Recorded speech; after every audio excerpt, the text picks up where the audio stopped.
wabarakatuh.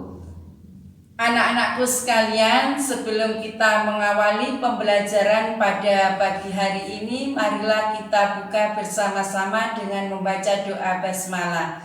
Bismillahirrahmanirrahim. Terima kasih kami sampaikan untuk pembelajaran pada pagi hari ini, bab 2 yaitu tentang jujur dan adil asas hidupku. Nah, tadi sudah saya tampilkan kompetensi dasar dan indikatornya. Di situ membahas tentang Quran surat Al-Mutaffifin ayat 1 sampai dengan 17.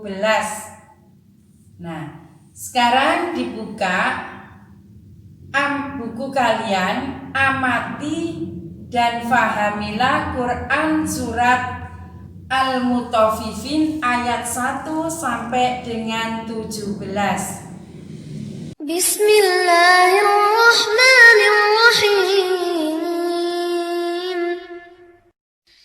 Wailul lil mutaffifin alladzina idza iktalu 'alan nasi yastawfun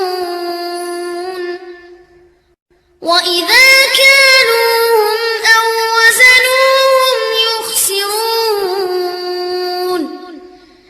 Ala yadhunnu ulaika annahum mab'uthun liyawmin 'azim yawma yaqumun nasu lirabbil 'alamin. Kalla inna kitabal fujjari lafi sijjin wa ma adraka ma sijjin kitabun marqum wailun yawma'idhin lil mukaththibin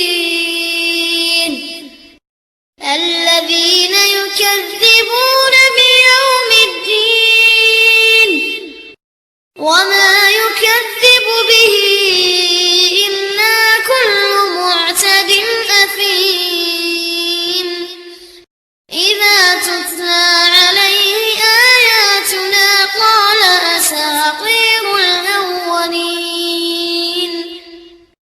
كلا بل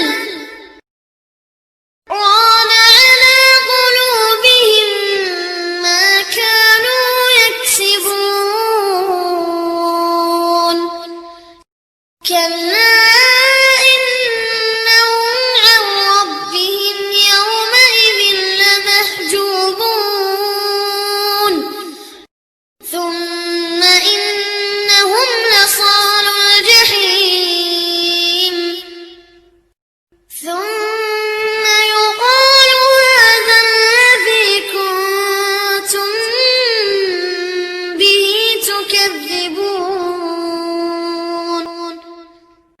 Tadi sudah saya tampilkan dan kita tayangkan Quran surat Al-Mutaffifin ayat 1 sampai dengan ayat 17. Di situ menjelaskan tentang kejujuran dalam kehidupan kita sehari-hari. Nah, apabila kita menurut bahasa, jujur bisa dikategorikan adalah lurus hati.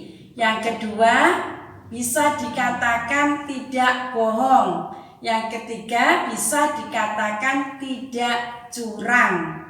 Nah, itu apabila menurut bahasa. Sedangkan kalau menurut istilah, nah, yaitu jujur dikatakan memberikan suatu pernyataan atau informasi sesuai dengan kenyataan atau kebenaran dalam kehidupan kita sehari-hari. Nah, contohnya atau misalnya nih, Salah satu sikap Nabi Muhammad SAW dalam hal berdagang. Dia berdagang mengutamakan dagangannya daripada hal keberuntungannya. Itu. Yang berikutnya adalah muamalah. Nah, apa yang dimaksud dengan muamalah? Muamalah adalah perdagangan atau jual beli atau bisnis dengan manusia yang satu dengan manusia yang lainnya. Nah, ayat 1 sampai dengan ayat 7 ini menjelaskan bahwasanya al-mutaffifin berasal dari kata tafafa, artinya adalah mengurangi atau dikatakan juga menambah. Nah, bagi ancaman orang-orang yang curang dalam suatu timbangan. Nah, bisa dikatakan dalam kalimat wailul, artinya adalah celakalah. Nah, oleh karena itu, siapakah al-mutaffifin dan mengapa diancam demikian? Karena mereka adalah termasuk orang yang jika menerima takaran ataupun mereka minta ditambah menimbang menakar tersebut untuk orang lain, mereka mengurangi, maka dia termasuk salah satu juga diantaranya orang yang tidak beriman. Nah, contohnya ini ya, antara ini ada amati dan fahami, ada timbangan. Nah, di sini kalau kita jual barang misalnya, nah beli gula 1 kilo, ada orang membeli gula 1 kilo. Nah, ini 1 kilo, maka barangnya harus seimbang. Nah, juga 1 kilo. Nah, sama-sama. Ini adalah contoh yang seimbang. Seandainya ada orang misalnya ini mengurangi takaran. Nah, takarannya ini misalnya saya ambil ya sedikit.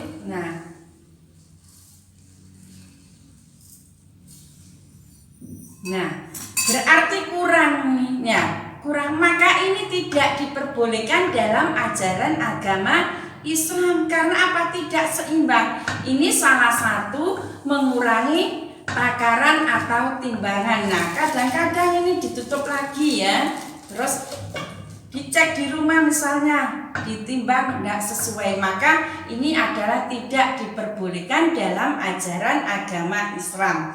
Nah, yang berikutnya adalah Quran surat Al-Mutaffifin ayat 7 sampai 17, yaitu tentang akhir yang buruk bagi pendusta. Nah, termasuk juga salah satunya adalah perbuatan yang durhaka, yaitu bisa dikatakan sijin, berasal dari kata as-sijnu, artinya adalah penjara. Nah, kiasan dari kerugian kesengsaraan yang paling besar bagi orang-orang yang durhaka. Nah, banyak dosa yang menutup hati mereka dari keimanan kepada Al-Quran, sehingga apa? Sehingga mereka tidak mau menerima kebenaran dan kebaikan. Nah, itulah isi kandungan Quran surat Al-Mutaffifin ayat 1 sampai 6 dan ayat 7 sampai dengan 17.